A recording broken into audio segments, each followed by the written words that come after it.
Mis hermanos, Dios les bendiga, les habla un día más Teo Hernández.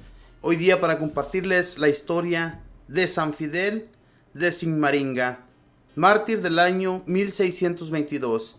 Fidel significa el que es fiel, el que es digno de la fe. Nació en Sigmaringa, Alemania, en 1577. Tenía una inteligencia muy viva. Fue enviado a estudiar a la Universidad de Friburgo, donde obtuvo doctorado en ambos derechos, y luego llegó a ser profesor muy estimado de filosofía y letra. Durante 6 años fue encargado de la educación de varios jóvenes de las familias principales de Suabia, Alemania, a los cuales llevó por varios países de Europa para que conocieran la cultura y el modo de ser de las diversas naciones. Sus alumnos se quedaban admirados del continuo buen ejemplo de su buen profesor, en el cual no podían encontrar ni una palabra ni un acto que no fuera de buen ejemplo. Lo que los otros gastaban en chucherías, él lo gastaba en dar limosna. Como abogado, Fidel se dedicó a defender gratuitamente a los pobres que no tenían con qué costearse un defensor. Su generosidad era tan grande que la gente lo llamaba el abogado de los pobres. Ya desde joven renunciaba a conseguir y a estrenar trajes nuevos, y el dinero que con eso ahorraba lo repartía entre la gente más necesitada. Jamás en su vida de estudiante ni en sus años de profesional tomó licor, ni nadie lo vio en reuniones mundanas o que ofrecieran peligro para la virtud. Sus compañeros de abogacía se admiraban de que este sabio doctor nunca empleara palabras ofensivas en los peritos que sostenía, y sus contrarios sí las usaban, y muy terribles. Un día el abogado contrario a un pleito le ofreció en secreto una gran cantidad de dinero, con tal de que arreglaran los dos en privado y se le diera la victoria al rico que había cometido la injusticia. Fidel se quedó aterrado al constatar lo fácil que es para un abogado el prestarse a trampas y vender su alma a Satanás por unas monedas, como lo hizo Judas, y dispuso dejar la abogacía y entrar de religioso capuchino. Tenía 35 años. Dividió sus importantes riquezas en 2 partes. La mitad la repartió a los pobres y la otra mitad se la dio al señor obispo para que hiciera un fondo para costear los estudios a seminaristas pobres. Con razón le pusieron después esta leyenda debajo de su retrato: Santo es Fidel y abogado, obra del poder divino. Mucho le costó ser capuchino y morir después martirizado. Habiendo sido tan rico y tan lleno de comodidades, se fue a vivir como el más humilde y pobre fraile capuchino. Le pedía constantemente a Dios que lo librara de la tibieza, ese vicio que lo hace a uno vivir sin fervor, ni frío ni caliente, descuidando en sus deberes religiosos y flojo para hacer obras buenas, y le suplicaba a nuestro Señor que no lo dejara perder el tiempo en inutilidades y que lo empleara hasta lo máximo en propagar el reino de Dios. Le gustaba repetir la famosa frase de San Bernardo: sería una vergüenza que siendo coronado de espinas mi capitán Jesucristo, en cambio yo soy un soldado que viviera entre comodidades y sin hacer sacrificios. En Friburgo consiguió la conversión de muchos protestantes. La gente se quedó admirada cuando llegó la peste del cólera, pues se dedicaba de día y de noche a asistir gratuitamente a los enfermos que podía. Su austeridad o dominio de sí mismo era impresionante. Su fervor en la oración y en la Santa Misa conmovía a los que lo acompañaban. La gente veía en él una superioridad interior que les impresionaba. Su predicación conseguía grandes frutos porque era sencilla, clara, fácil, práctica, suave y amable, pero acompañada por la unción o fuerza de conmover que proviene de quien antes de predicar reza mucho por sus oyentes y después de la predicación sigue orando por ellos. Era tal el atractivo de sus sermones que hasta los mismos herejes iban a escucharlo. Pero este atractivo fue el que lo llevó a la envidia y rabia a sus opositores y los llevó a escogerlo a él entre todos los compañeros de misión para martirizarlo. Hay algo que a los santos les falla de manera impresionante. Es la prudencia simplemente humana, ese andar haciendo cálculos para no excederse en gastarse por el reino de Dios. Los santos no se miden. Ellos se enamoran de Cristo y de su religión y no se dedican a darse cuentagotas, sino que se entregan totalmente a la misión que Dios les ha confiado. Y esto le sucedió a Fidel. Cada poco le llegaban tarjetas como esta. Recuerde que está predicando en tierra donde hay muchos protestantes, evangélicos, calvistas y demás herejes. No hable tan claro en favor de la religión católica, si es que quiere seguir comiendo tranquilamente su sopa entre nosotros. Pero él seguía incansable enseñando el catecismo católico y previniendo a sus oyentes contra el peligro de las sectas de evangélicos y demás protestantes. Tenía que prevenir a sus ovejas contra los lobos que acaban con las devociones católicas.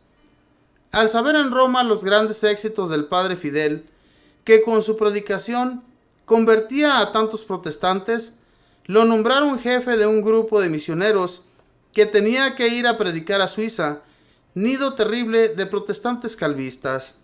Lo enviaba a la Sagrada Congregación para la propagación de la fe. En la ceremonia con la cual lo despedían solemnemente, al empezar su viaje a Suiza, Fidel dijo en su sermón: «Presiento que voy a ser asesinado, pero si me matan, aceptaré con alegría la muerte por amor a Jesucristo y la consideraré como una enorme gracia y una preferencia de nuestro Señor». Pocos días antes de ser martirizado, al escribir una carta a su lejano superior, termina así su escrito: «Su amigo Fidel, que muy pronto será pasto de gusanos».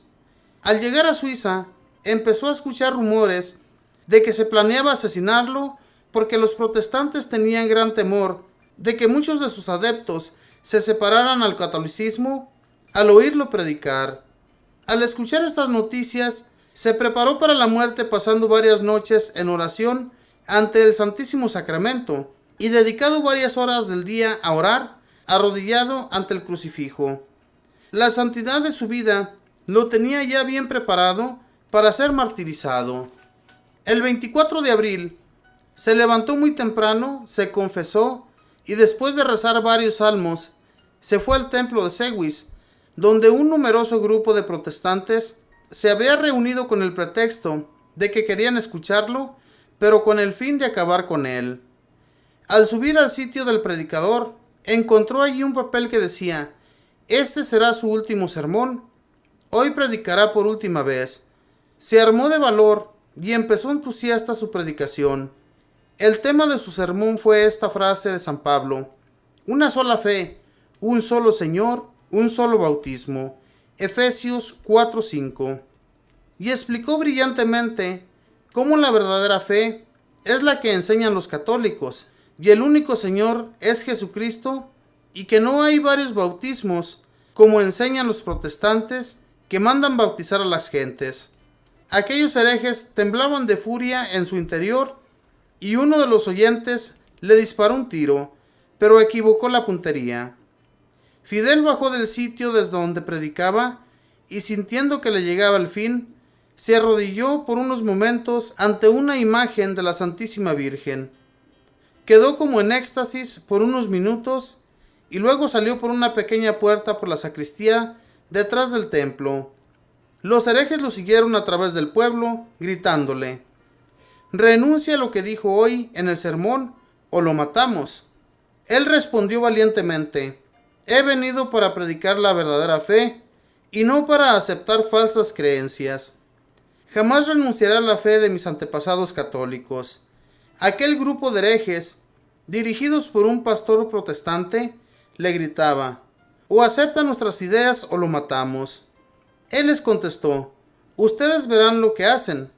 Yo me pongo en las manos de Dios y en la protección de la Santísima Virgen. Pero piensen bien lo que van a hacer, no sea que después tengan que arrepentirse muy amargamente». Entonces lo atacaron con palos y machetes y lo derribaron por el suelo, entre un charco de sangre. Poco antes de morir, alcanzó a decir: «Padre, perdónalos». Era el 24 de abril del año 1622. Dios demostró la santidad de su mártir, obrando maravillosos milagros junto a su sepulcro. Y el primer milagro fue que el pastor protestante que acompañaba a los asaltantes se convirtió al catolicismo y dejó sus errores. El Papa Benedicto XIV lo declaró santo en 1746.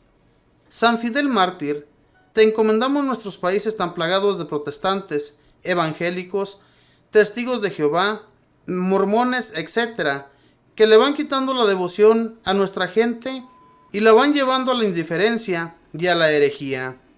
Haz que ejemplo tuyo se levanten por todas partes apóstoles católicos, valerosos y santos, que prevengan al pueblo y no lo dejen caer en las garras de estos lobos que asaltan al verdadero rebaño del Señor. Si el grano de trigo cae en tierra y muere, produce mucho fruto. Juan 12:24. Esta fue la historia de San Fidel, un hombre que siendo muy rico, siendo un hombre que era un abogado muy famoso, un abogado que no tenía miedo, que siempre hablaba con la verdad, se le ofreció dinero para que dejaran libre a uno que era culpable, pero él no aceptó ese dinero, sino que más bien mejor se salió de la abogacía y se dedicó a ser fraile capuchino. Hermanos, ¿cuántos hoy en la actualidad son capaces de dejar todas sus riquezas para irse de religioso? Y un religioso que en realidad sea santo como este hombre. Hay tantos sacerdotes que no se dedican a hacer las cosas como deben ser, sino que solamente las hacen porque las tienen que hacer. Y eso no está bien. Dios nuestro Señor nos envió aquí para hablar con la verdad y no para sobornar ni que nos sobornen, como lo quería hacer este abogado con nuestro santo Fidel. En realidad, hermanos, las gentes ricas de aquel entonces, muchos de ellos prefirieron dejar sus riquezas e irse de religiosos que perder su alma. Muchos de nosotros somos todo lo contrario. Preferimos las riquezas antes que ser santos. Y eso nos lleva a la perdición.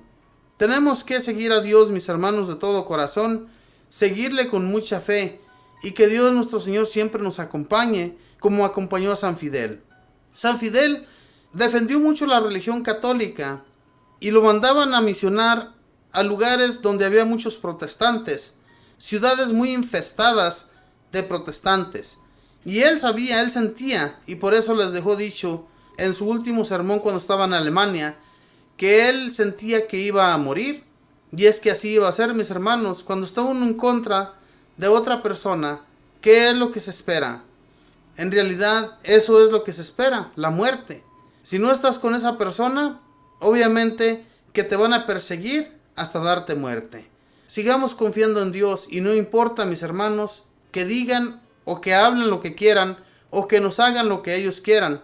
Al fin y al cabo, con el que vamos a ir a encontrarnos, y si seguimos con esa fe, es con nuestro Señor Jesucristo. Que Dios les bendiga.